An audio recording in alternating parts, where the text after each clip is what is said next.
Presenting Orson Welles as the Third Man.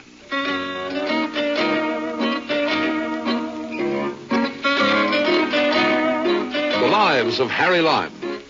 The fabulous stories of the immortal character, originally created in the motion picture The Third Man, with zither music by Anton Karas.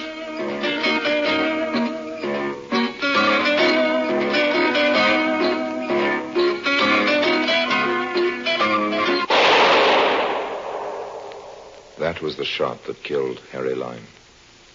He died in a sewer beneath Vienna, as those of you know who saw the movie The Third Man. Yes, that was the end of Harry Lime. But it was not the beginning. Harry Lime had many lives, and I can recount all of them. How do I know? It's very simple. Because my name is Harry Lime.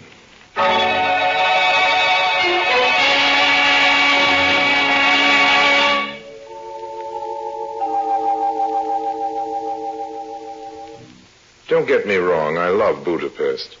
From Budapest come goulashes and shardashes. Shardashes being something you dance and goulash being something you eat if you go for all that paprika. Me, I love it. So, when I got that telegram, I took the first train to Hungary. Maybe I'd better tell you about the telegram first. Dear Mr. Lime, it said, my bank is going to be robbed and I need your help. It was signed Fekete, evidently a man's name, nobody I knew. I knew all about bank robberies, however, and I was dying to help. Besides, as I say, I love paprika. So I started packing right away.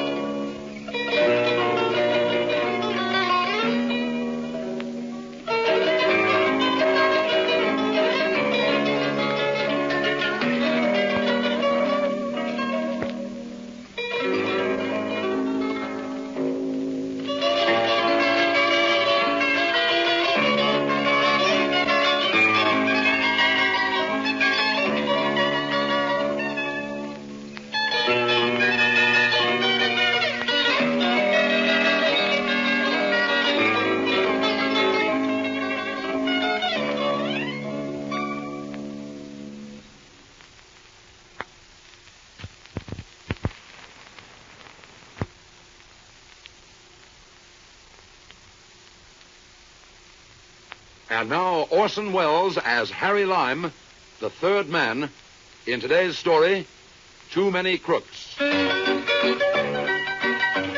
Before calling at the bank, I stopped at a cute little flower shop I happened to notice across the way. Good morning. Would you give me something for my buttonhole? Why, Lily.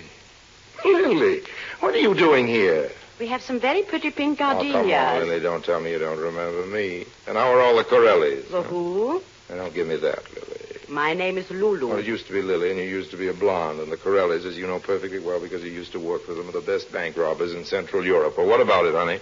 Here are your gardenias, Harry. Now get out of here. Okay, honey, okay. No need to get in a hassle. I'm telling you, Harry, get out. I never was one to argue, so I took my gardenia across the street and wore it into the bank. Mr. Fekete will see Mr. Harry Lime. You can go in now, Mr. Lime. Oh, thank you. Mr. Fekete will see you. Yes, that's what I gathered. This way, please. And, Thank you. Oh, Mr. Lime, Yes. will you please extinguish your cigarette? Mr. Fekete does not approve of smoking. Thanks, I'll bear that in mind. Mr. Lime. Come in and shut the door. There's a date. Do you mind if I sit down, Mr. Fekete, or is there a rule against that? Sit down. You're a very impertinent young man, but I don't mind that. I am an impertinent older man. We ought to get along together very nicely. What's your proposition, Mr. Fekete? Yeah.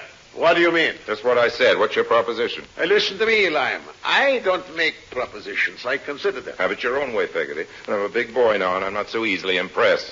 What do you mean, impressed? All this big desk, double secretary, Mr. Fekete will see you now. Mr. Fekete doesn't approve of smoking, busy executive hoopla. May go down very well with the bumpkins who give you their money to invest.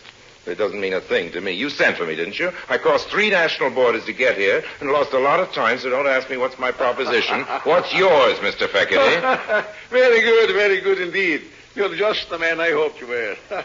Have a cigar. Wouldn't that be breaking the rules? I make the rules, Mr. Lime, and I don't like cheap tobacco smoke. Nor do I enjoy being forced to distribute these very costly custom-made Havanas to every, what is it you call them, bumpkin, who comes into my office. I think you'll enjoy these. Thanks. Light? Thanks. Good. Now that we're a little more at ease, suppose you tell me something about yourself. Why? What do you mean, why? I wish you'd stop asking me what I mean by everything I say, Feckety. I said why, and I meant why. You put private detectives on my trail. You found me. You made me a very substantial down payment on services to be rendered. And now, when I get here, you want me to tell you about myself. That's just plain silly, old man. It's obvious that if you went to all that trouble and expense to get me here, you knew about me already. I'm the one to ask the questions, not you. Better and better. Mr. Lime, if you were just a little less notorious as a crook, I'd offer you a vice presidency in my bank. I forgive the insult, Mr. Feckety. What do you mean, insult? You go asking me what I mean again. I meant insult. Now, don't you get pompous on me, Lime. You are a crook, a world-famous one. You don't want to deny that? What I don't want is very simple, Mr. Feckety. I don't want to be a vice president of your bank. Oh? Oh, I follow you now. Don't worry, Lime. Right. I promised you $20,000. That's right. Or its equivalent in Hungarian pesos. Oh, wait a minute. And you'll get it without having to serve as an officer of this You bank. promised me $20,000, old man. There weren't any gimmicks in the agreement about the joke money you folks pass off on each other locally. I know. I carry my own microscope for reading the fine type. Very well, very well. $20,000 it is. Don't you want to know what I expect you to do for it? Mr. Feckety, you keep making me repeat myself. I told you before that I'm a big boy now. If you're giving me $20,000, I can relax, not worry about asking you silly questions. You're going to get around eventually to telling me what you expect me to do for it. Did you ever hear of a bank giving a reward? Yes, but only after a bank robbery. Exactly. Exactly. Only after a bank has been robbed. I'm reversing the procedure line. I'm giving the reward first. Oh, so that's the little caper, is it? You want me to rob your bank for you? Oh, not at all, not at all. A reward is usually given for apprehending the thieves who have robbed the bank. What I want you to do, Harry, I may call you Harry? Certainly, old man. Call me Harry if it gives you any fun. Well, Harry, what I want you to do is to apprehend the robbers before the robbery is committed. Very clever, don't you think so? Have another cigar. In my business, I may get in the way of an awful lot of screwy deals, but I can tell you that never in a long career have I been offered in complete seriousness a loopier proposition than Mr. Feckety's. It seems the key to the whole affair was Mr. Feckety's junior officer in the bank, a certain Mr. Fodor. Ladislaus Fodor is the full name, Harry. He's one of our vice presidents. I see. I tell you this right now, the man is an unprincipled criminal. Oh? And come here, and I'll show him to you. Come this way. You can see him through the glass panel. Yes. There he is. Oh, that one. Second desk to the right. There. With all those silly hairs pasted over his bald head. That's the man. He doesn't look very dangerous to me. Fodor? Dangerous? He has the brain of a backward bird and the charm of a worm. Now that I look back on it, I can't imagine how I ever persuaded myself to be jealous of him. Jealous? I don't follow you, old man. If I have a fault, Harry, it is this. I do tend to be jealous. Lulu often chides me about it. I have promised to curb the instinct, but there, it is a part of my character. Lulu? You mean the girl in the flower shop across the way, that Lulu? She is the only Lulu I know, Mr. Lyon. How does it happen that you are acquainted with her? You see this carnation? I see it, yes. Lulu sold it to me, overcharged me, scandalously, as a matter of fact. Well, Lulu is a working girl. She must live. How does it happen you know her? What makes you think I do? You know her name? Oh, one of the other customers called her that while I was still in the shop. As it happens, it was this little fellow you just pointed out to me over there, the vice president, Fodor. Third vice president. I hate to keep harping on these commercial matters, Faculty, old man, but just how does my $20,000 reward come into the picture? Let us retire to my inner office, Harry. I never tell you. Okay, Come. old man. Sit down, please, Harry. Have another cigar. My pockets are bulging with cigars now, old man. Let's concentrate on the $20,000. Certainly, certainly. Oh, Miss Carver. Miss Carver. Yes, Mr. Feckety? No matter who calls, don't disturb me. Not on any account. I'm having an important conference. Yes, Mr. Feckety. Oh, jealousy, Harry. Jealousy is a terrible Yes, thing. yes, certainly is. Now, about this reward. Jealousy is the green-eyed monster who doth mock the meat it feeds on. That's how the poet Shakespeare expresses the it. poet Harry. Shakespeare said a mouthful, and now... But still, if it had not been for jealousy, I would never have followed this Fodor into Lulu's shop. And if I hadn't done that, I would never have discovered the digging. Digging? What digging? What would you say, Harry, if I were to tell you that running under the street from Lulu's flower shop to this bank, there is a tunnel? A tunnel? What would you say if I told you that? Well, I'd say, well, what do you know? That's what I'd say. That's what I said when I found out about it. And that's why I say now that I mustn't ever forget to be grateful to jealousy. Particularly since I've discovered that there's nothing between Lolo and Fodor. Or nothing serious, that And is. do you know what I'd say to that? No? A couple of rude words. Yeah, but why? Why? You find them scrabbling away together like a couple of chubby moles, digging away in the general direction of your bank vault, and you say there's nothing serious between them? There isn't, I'm sure of that. I have Lulu's file. And besides, what could she possibly see in a fat little nonentity like Fodor? No, the only one who thinks it's serious is Fodor. And that's the whole point. Fodor is a dupe, a mere cat's paw in the conspiracy. Oh, yes? And who's the mastermind? I am. Uh-huh. And what does Fodor think about that? He languishes in ignorance. He knows nothing. And to think that he aspires, he dares to aspire to my position in the bank. And how does Lulu fit in? I must tell you that Lulu has given me some reason to hope that she will someday make me the happiest man in the world. And how would she do that? By giving up Fodor or sending you a big bouquet of roses? Let's get down to cases, old man. Wedding bells can ring out from Budapest to back again, but I won't be there to throw any rice unless I get paid. What is it exactly you want from me? Lessons on how to help Fodor and Lulu rob your bank? Fodor's going to do the robbing, and besides, it isn't my bank. I'm only a salaried And officer. then Fodor gives you the money to give to Lulu, is that Certainly it? not, certainly not. That would be silly. That's just what I was thinking. No, every day Fodor is supposed to take the paper money from the various stages and place it in the vault. Yeah? This is his responsibility. Yeah? Tonight, however, he will not do this. He will leave the money outside the vault, hidden in a large filing cabinet. Oh, yeah. Oh, the entire plan has been carefully worked out, I can assure you. All I can say is this Fodor of yours is a very cooperative type of cat's paw. Don't call him this Fodor of yours. He isn't. He's no Fodor of mine. Have it your own way, old man. What comes next? You, I suppose, huh? You come a half hour later with a dark lantern and a gunny sack. You wrap up the money, join Lulu, who's been waiting for you across the street in the flower shop, and the two of you, hand in hand, move off down the road into the sunrise and also into the very choicest Hungarian hooskow. What is a hooskow? A jail or prison, a place of forcible incarceration, a lockup for bad little bank robbers. Not at all, not at all. It is Fodor who goes to prison. Oh, yes? And how do you work that? That is one of the things I want you to arrange. Oh, I see. I'm going to have to earn that $20,000. I think we'll start by having it deposited in my name and in somebody else's bank, old man. Why now? And why another bank? Well, every bank in Budapest isn't going to be robbed tonight, so I think I'd prefer one of the others. And I'll take it now because I know you wouldn't want me to go to the police with what is, after all, a fairly sordid little Go story. to the police, but that's blackmail. Oh, watch your language, old man. Blackmail's a nasty word. You know, all I want is protection for my poor little $20,000. I'll give you service for it, too, but I want to be absolutely positive that you're ready to meet your payroll. Very well. You'll have your money, but you will help me. I'm going to need a few more solid facts, old man. Well, it all began with this insane jealousy of mine for Fodor. Oh, yeah? I took to following him. He used to go into Lulu's flower shop at night long after it was closed. And one time he left the shutter unfastened and I went in. There were no lights in the shop itself, but I could hear voices from the basement below. I opened the trapdoor very carefully so as not to be heard. And what do you think I saw? You saw Lulu, Fodor, and 3 men all hard at work digging a tunnel. Yeah. How did you know? I didn't, I guess. After all, you told me there was a tunnel.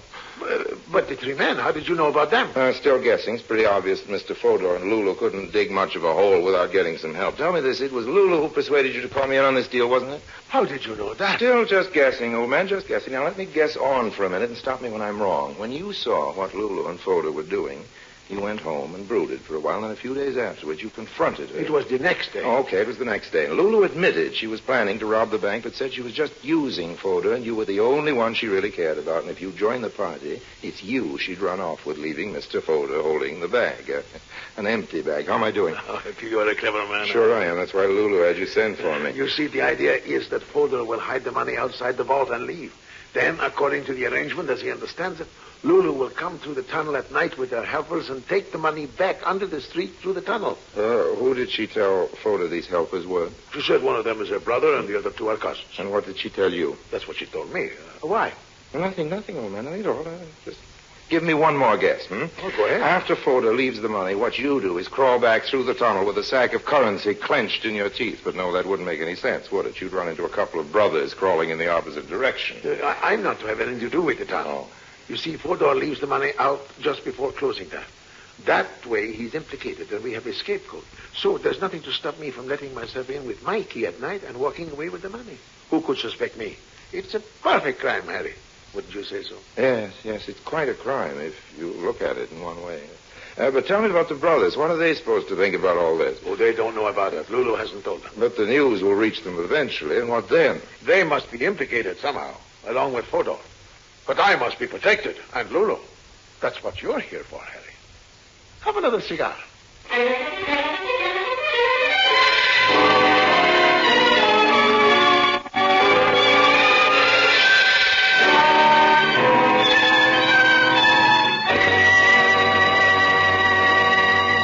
Orson Welles returns in just a moment as the third man.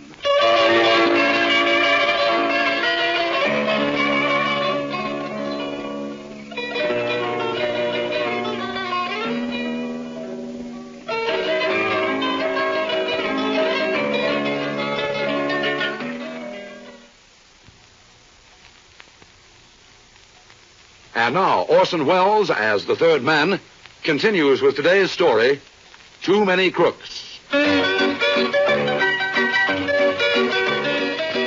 Naturally, the first thing I did after making my farewells to Mr. Feckerty was to go across the street and pay a call on Lulu. Harry, Yeah? listen to me carefully. I'm listening, honey. There's a little cafe on the hill above the old city. You know the place? There's a gold rooster on the roof. Well, what about it? Go there and wait for me. You never can tell when Fodor Feckerty will be bursting in here. They keep jumping across the street to check up on each other and buying geraniums. Go to the cafe and I'll be with you as soon as I can close up What here. about the boys below? Oh, what do you mean? The construction crew, the Corellis. Oh, Feckerty told you about the Corellis? I would have found out anyway, Lily. Lulu. Okay, what happens to them if you shut up the store? Isn't there a way out? No, but they won't be finished work before I'm back. And besides, what they don't know won't hurt them. Lily, or rather Lulu, it looks to me as though just about everybody around here is due to be hurt by what they don't know.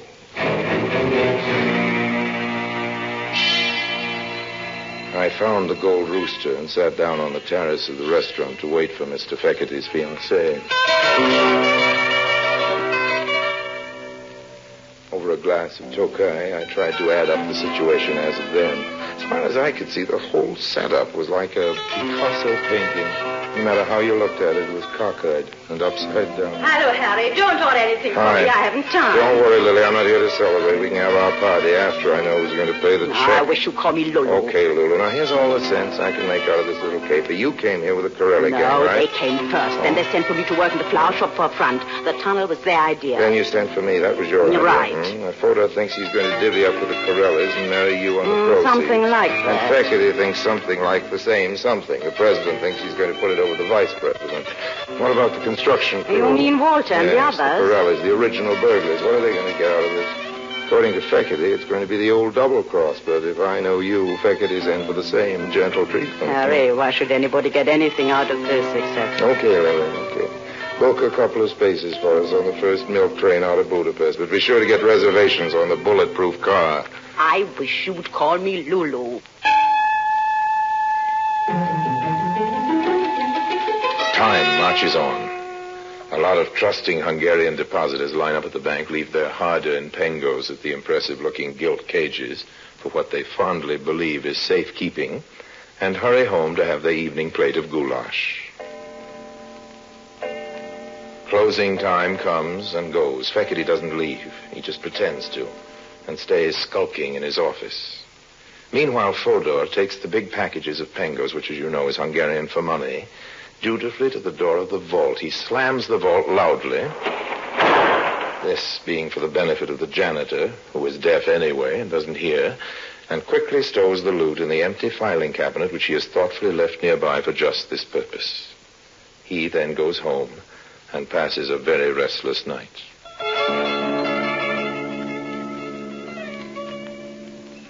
The moon rises over the city and winks at its own reflection in the Danube. A lot of good Hungarians are in their beds. The others are all in a nightclub called the Arizona, dancing a Shardash. They do not come into this story, so we'll leave them dancing. Down onto the street, the Corellis, those adept bank robbers, continue to dig. They are putting the finishing touches on their tunnel, and we will not listen in on them because their conversation is very vulgar indeed.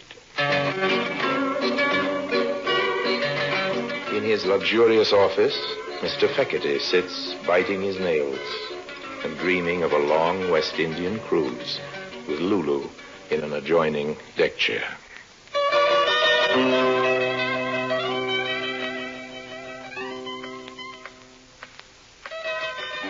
As the gang in the tunnel understand it, when the clock strikes 12, they are to open the secret trap door which they have previously prepared inside the bank, a section of tiling near the vault, go to the filing cabinet and take out the money which Fodor has left there. thus eliminating the noise and inconvenience of breaking into the vault, and, first closing the loose tile after themselves, scuttle back with the loot under the street, into the flower shop, out into the night, and as far away from Hungary as possible. As I say, that's the way the gang in the tunnel understand it. This is also the arrangement as Mr. Fodor understands it, with a trifling difference, that he expects Lulu to stop by for him with his share of the profits. Like Mr. Fekete, he is biting his nails and dreaming of tropical cruises. And what of Lulu? What of Lulu, indeed? It is Lulu's little plan to foozle everybody, Corelli, Fodor, and Fekete. She's led them all on to just this point. It is the point of departure. Lulu's departure. Lulu and all those neatly wrapped packages of pingos. The trouble is, it's all just a little bit too much for one little girl to handle alone, so Harry Lime's been sent for. Harry is supposed to assist at the general foozling of one and all, and then, in due time, of course, he's to be foozled as well. Lulu will send Harry off to mail a postcard, and when he gets back, Lulu will have continued her travels alone, with nothing to keep her company but the loot. That, as I say, is the way Lulu understands it. The clock, high in the steeple of San Stefano, strikes 12. This is the signal. Mr. Corelli, that celebrated expert, with his 2 able assistants, starts toward the bank. The tunnel was not built for comfort, and the going on hands and feet is a trifle rough. There's a bit of genteel cursing, but hearts are high. At the sound of the clock, Mr. Fekete removes the bound bundles of money from their place of safety and checks once again the bolts and fastenings which keep the loose tile in its place. In the darkness, Mr. Fekete smiles. He is satisfied that, contrary to the Corelli's expectations, the bank end of the tunnel is firmly and irrevocably closed. Still smiling, he starts toting the money toward the side door for which he, Mr. Fekete, is the perfectly legal possessor of a key. On the outside, Lulu, with a high-speed car, is supposed to be waiting for him. Unfortunately, however, a moment earlier, Harry Lime, on the flower shop end of the tunnel, has persuaded Lulu to go down for a moment and tell the boys not to try lifting that trick tile for at least a half hour. Lulu hates herself now for not having analyzed the merits of this suggestion. She has plenty of time now to think this over, because foxy old Harry in the flower shop has bolted down the trap door. The clock has stopped striking, of course, and Mr. Fekete pops out of his bank looking for all the world like a jolly Christmas shopper with his arms loaded with bundles. There is a high-speed car waiting for Mr. Fekete, all right, but it is full of strange gentlemen, and they are all dressed in uniforms. Put up your hands, Fekete. Put up your hands. You're under arrest. But there's some mistake. Oh, not at all, old man. No mistake at all. You see, gentlemen, just as you were told, there he is, and there's the money. Come along now, Fekete. We are taking you in. You, Harry, a police informer. Not a bit of it, old man. I wouldn't dream of telling on you. No, the cops got the tip-off from an anonymous letter, and you know how you spell anonymous? L-U-L-U. Lulu. She did it. Lulu. That wouldn't be Lulu Hartz, would it? Alias Lily the Twister. Yes, officer, I believe so. There's a reward offered for her capture, isn't there? I should say there is. What about the Corelli gang? They've got the biggest price on their heads in Central Europe. Oh, that's lovely. It's all beginning to add up. When you throw in the generous reward Mr. Fekete posted in the name of his bank this afternoon. But you're not going to collect that, are you? Why not, old man? After all, you put up the money for me to collect before the bank was robbed, didn't you? You also wanted me to thwart the Corellis, and if you yourself are foolish enough to go breaking the law, you'll just have to tell it to the judge. I'll tell him plenty. I'll tell him about you. Go ahead. I haven't broken any laws, remember, and you'll only help me collect my various rewards. As a matter of fact, Lime, just what is your connection with this affair? What have you done? Officer, all I did was turn a bolt on a trap door. Nothing at all, really, just a twist to the wrist. And now, if you've got some spare handcuffs ready, I think we better open it up again. The folks down below may be getting a little fretful, and I think they'll appreciate a change of scene. If you'll come with me, officer, I'll show you the place. Really, Mr. Lime, I can't tell you how grateful. Please, old man, don't mention it. Pleasure, I assure you. Won't you have a cigar?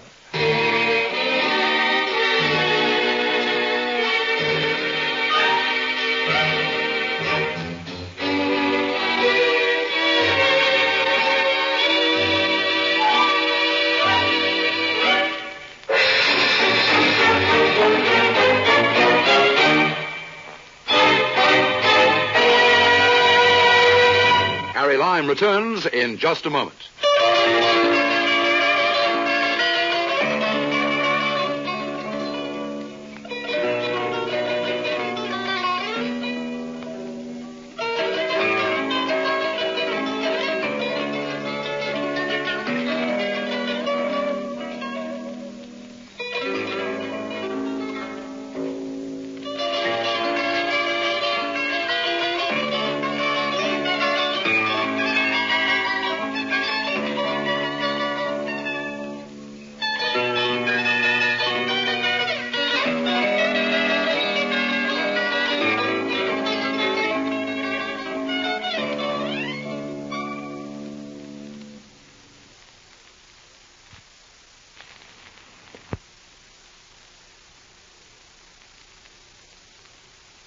And now, Harry Lime.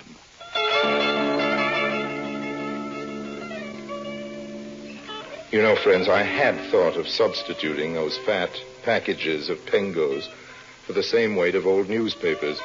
But the rate of exchange wasn't so good on the Pengo just then, so I resisted the temptation. After all, as Mother always said, too many crooks spoil the goulash.